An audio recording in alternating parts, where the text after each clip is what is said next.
ทนิวส์วันขอเชิญท่านผู้สนใจรับชมการถ่ายทอดสดการสัมมนาในหัวข้อทรัมป์อำนาจรัฐซ้อนรัฐความท้าทายด้านเก็บข้อมูลข่าวกรองในงานท่านจะได้พบกับโรเบิร์ตเดวิสตีรีประธานเจ้าหน้าที่เครือข่ายข่าวกรองโลกโสพลองค์ค่ะสำหรับการถ่ายทอดสดงานเสวนา Trump the Deep State and the Challenge of Open Source Everything นะคะก็ได้จบลงไปเมื่อสักครู่นี้เป็นที่เรียบร้อยแล้วนะคะแต่ว่าหลังจากนี้ต่อไปนะคะทางสถานี News One ของเราก็ได้รับโอกาสพิเศษนะคะซึ่งจะสัมภาษณ์พิเศษคุณสตีลต่อเนื่องเลยทีเดียวนะคะซึ่งผู้สัมภาษณ์ก็จะมีอาจารย์รัตนาพรธรรมโกศลนะคะแล้วก็คุณโสพลองค์การก็จะเป็นผู้ที่จะร่วมพูดคุยกันต่อเนื่องกับทางคุณโรเบิร์ตเดวิดสตีลประธานเจ้าหน้าที่เครือข่ายข่าวกรองโลกด้วยค่ะค่ะแต่สำหรับเราสองคนนะคะก็หมดหน้าที่เพียงเท่านี้ค่ะเดี๋ยวจะพาคุณผู้ชมกลับไป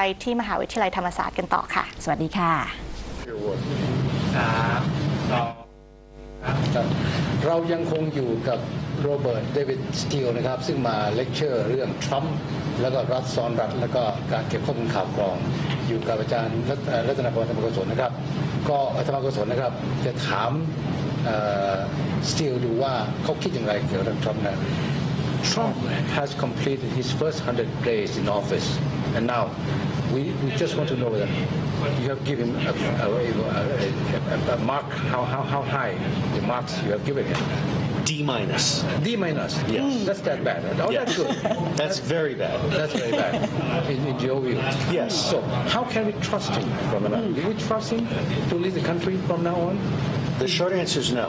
Yeah. The short answer is no. He's betrayed the alt-right, which helped put him into office. He's broken many of his promises, particularly about no more regime change and elective wars and things like that. Yeah. He has accomplished some things, but he is not reaching out to the 73% that did not elect him. And so he's not reaching out to everybody who did not elect him. The Republican Party is about to self-destruct. There's going to be a major scandal. He's going to be left all alone, and I think he's going to be impeached after the Democrats get into Congress, take over the House. With so much of you call it adverse impact waiting for him right now, and a lot of adversaries, especially the media. CNN, for example, he's been bashed every day by the panel of economists or political commentator on CNN. Do you think he will eventually overcome these sort of obstacles and stay on in office? The short answer is no. Now, the longer answer is yes if he becomes a complete servant of the deep state. In fact, you'll notice that until he sent missiles against Syria, everybody was against him. As soon as he did what the deep state wanted, the media went quiet. Everybody started praising him. So that, in my view, was the moment in which Donald Trump was demonstrating that he had been bribed by the deep state and he was, in fact, going to be a deep state president. So he has to compromise his position. Yes. Just to win the blessing of deep state. But he's making a fundamental mistake. Had he stuck to his guns and honored the people that elected him, and had he then reached out to all of the people across America, he would have been more powerful than the deep state. He could have worked with Putin and Xi and Modi and others to destroy the deep state. He has blown the one chance we had to kill the deep state. Yeah, well, his ranking now has dipped to what, 33% now? It's terrible at the same time that Putin's ranking is climbing. Yes. Because Putin is now the face of everyone who opposes the New World Order. So who supports him right now? His cronies? Right now, I would say he's supported by the deep state. He's supported by a few loyalists, but he's not supported by everybody else. So right now, you think he's a representative of the deep state? Yes. To control the U.S. and to deal with other countries? Yes. I see. So for whose benefits? His own. Financially, and the benefit of the deep state. The deep state uses the power of the United States of America to wage wars. Basically, I talk about elective wars, predatory capitalism, and virtual colonialism. We took over for the British, and now we were hoping to stop that. We were hoping to put America first, to bring our troops troops home, to close our military bases, to focus on rebuilding the good that is America the Beautiful. And that was why Donald Trump was elected, to put America first. Right now, although there's still possibilities he might turn around and play 3D chess and so forth, right now all appearances are that Donald Trump has betrayed us. However, there's very good news. He opened the people's mind to the idea of a deep state and the idea of fake news. He has not quite gotten the people to understand the two-party tyranny that works for the deep state. So I will say this. God bless Donald Trump for starting a revolution. We will finish it. Any question?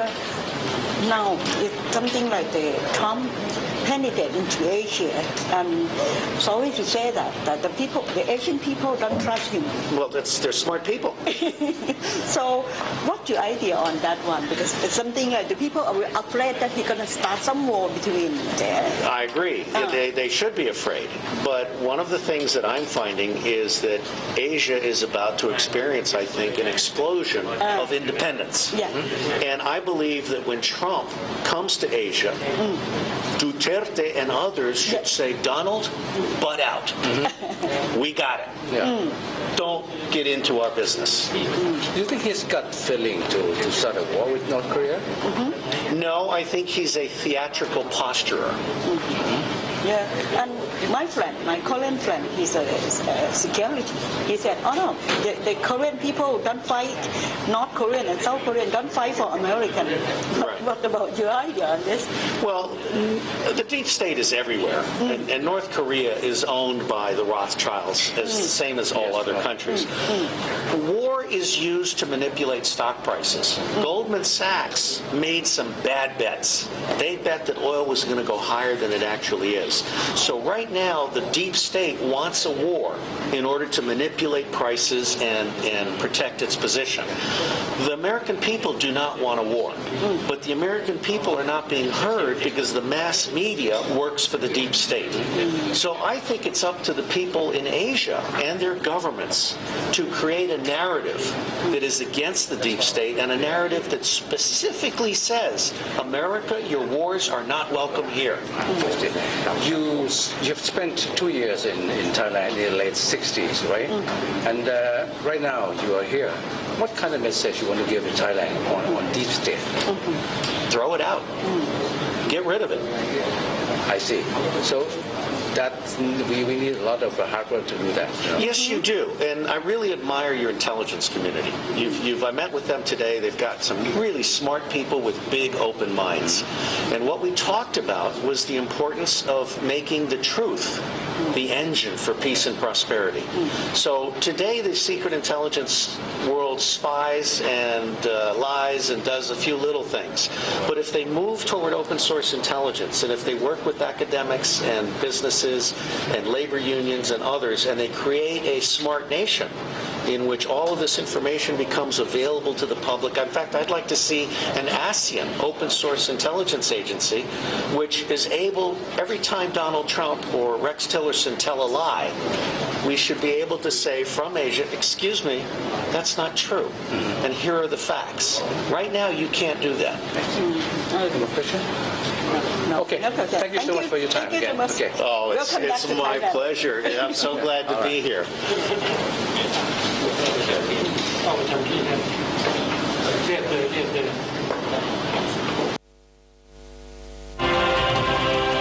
สถานีโทรทัศน์ News 1 ขอเชิญท่านผู้สนใจรับชมการถ่ายทอดสดการสัมมนาในหัวข้อทรัมป์อำนาจรัฐซ้อนรัฐความท้าทายด้านเก็บข้อมูลข่าวกรองในงานท่านจะได้พบกับโรเบิร์ต เดวิส ตีรีประธานเจ้าหน้าที่เครือข่ายข่าวกรองโลกโสพล องค์การและกสิทธิ์พิรมถ่ายทอดสดจากมหาวิทยาลัย